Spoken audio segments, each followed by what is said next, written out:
आप सभी को मेरा प्यार भरा नमस्कार। पहला, आज हम बात करेंगे पितरों के बारे में और सुनते हैं एक माँ और बेटी की कहानी।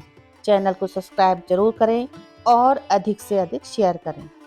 कहते हैं, पहले मृत्यु को प्राप्त होने के बाद पितर अपने बच्चों के शुभ और अशुभ कार्यों को देखने के लिए आते थे और उनके काम धाम में भी हाथ बटा जाते थे। लेकिन आजकल ऐसा नहीं होता है। बहुत पहले की बात है, पहाड़ में एक माँ बेटी रहती थी। दुर्भाग्यवश माता का देहांत हो गया, बेटी अकेली रह गई। एक बार की बात है, पहाड़ में गुड़ाई का काम चल रहा था। बेटी की मृत माँ ने देखा कि मेरी बेटी गुड़ाई में पीछे रह गई है। वह माँ चुपचाप रात में आकर अपनी बेटी के खेत में गुड़ाई कर जाती थी।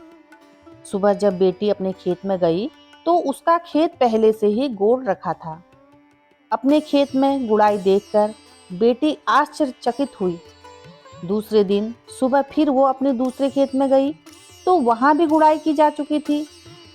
बेटी की समझ में नहीं आ रहा था, आखिर रातों रात उसके खेत की गुड़ाई कौन करके जा रहा है। उस रात को बेटी चुपचाप अपने अगले खेत में गई। उसने देखा उसकी माँ रात में उसके खेत में गुड़ाई कर रही थी। वह अपनी माँ के पास गई और रोते हुए बोली, इजा, तू यहाँ कैसे आई? तब माँ बोली, चेली, मैंने देखा सबके खेतों में गुड़ाई हो चुकी थी और तेरे खेतों में गुड़ाई बची थी। मेरे से रहा नहीं गया, इसलिए तेरी गुड़ाई पूरी करने आ गई। माँ पूरी गुड़ाई करने के बाद बेटी के पास आई और बोली, चेली, मिट्टी का काम करके मेरे सिर में खुजली हो रही है, जरा ठुंग मार दे तो। ठुंग मारना मतलब सिर में दोनों अंगूठे मिलाकर खुजाना। बेटी जब अपनी माँ के सिर में ठुंग मार रही थी तो उसे अजीब सी मुर्दा जले की बदबू आई। तब वो अपनी माँ से बोली, ईजा, तेरे सिर से मुर्दे जले की बदबू आ रही है। यह बात माँ को बहुत बुरी लगी। सोचने लगी, आहा रे, हम अपने बच्चों के लिए मरने के बाद भी चिंतित रहते हैं और हमारे बच्चे हमसे कह रहे हैं कि बदबू आ रही है। अब हमें इनके पास नहीं आना चाहिए।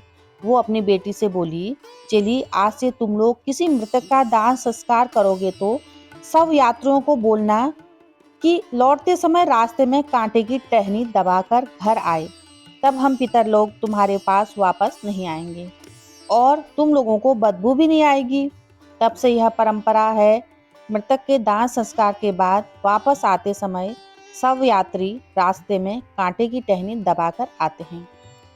कहते हैं तब से पितर वापस नहीं आते हैं। अब मैं भी अपना वीडियो यहीं पर समाप्त कर रही हूँ। अगली वीडियो में एक नई जानकारी लेकर आऊँगी।